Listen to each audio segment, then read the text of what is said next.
শাইডিঞ্জরের হাত থেকে শুভেচ্ছা জানাচ্ছি। চলে আসলাম হচ্ছে খুব সুন্দর সিম্পল একটা ওয়াশরুম নিয়ে। খুবই সুন্দরভাবে এই ওয়াশরুমটাকে আমরা সর্ট আউট করেছি।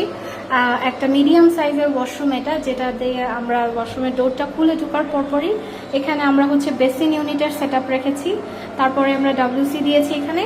আর আমরা শাওয়ারের জায়গাটাকে একটা কর্নারে একটা সাইডে আমরা সরিয়ে নিয়েছি, যার কারণে হচ্ছে আমরা এখানে একটা শাওয়ার এনক্লোজার ইউজ করেছি।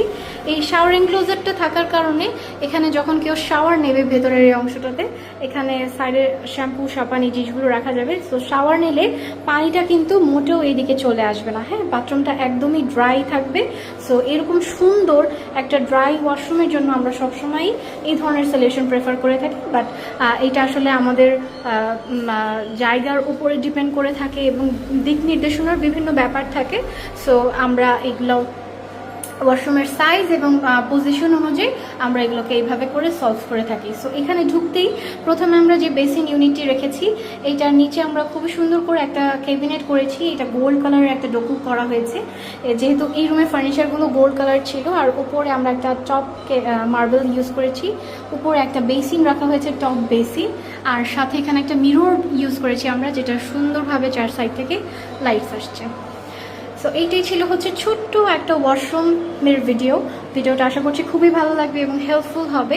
এবং এখানে আরও কয়েকটা জিনিস আমরা ইনস্টল করেছি, সেটা হচ্ছে এখানে কাপড় চোপড় রাখার জন্য সুন্দরভাবে একটা হ্যাঙ্গার অপশন রাখা হয়েছে এবং WCর উপরেও একটা বার রাখা হয়েছে।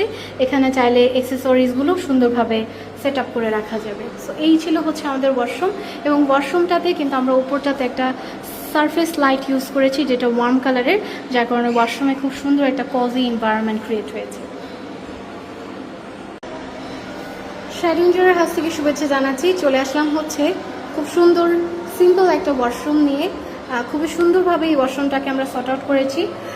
একটা মিডিয়াম সাইজের ওয়াশরুম এটা, যেটা দিয়ে আমরা ওয়াশরুমের ডোরটা খুলে ঢোকার পরপরই এখানে আমরা হচ্ছে বেসিন ইউনিটের সেট আপ রেখেছি। তারপরে আমরা WC দিয়েছি এখানে। আর আমরা শাওয়ারের জায়গাটাকে একটা কর্নারে একটা সাইডে আমরা সরিয়ে নিয়েছি, যার কারণে হচ্ছে আমরা এখানে একটা শাওয়ার এনক্লোজার ইউজ করেছি।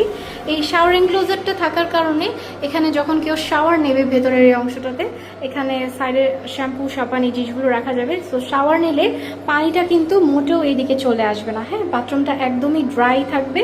সো এরকম সুন্দর একটা ড্রাই ওয়াশরুমের জন্য আমরা সবসময়ই এই ধরনের সলিউশন প্রেফার করে থাকি। বাট এটা আসলে আমাদের জায়গার উপরে ডিপেন্ড করে থাকে এবং দিক নির্দেশনার বিভিন্ন ব্যাপার থাকে।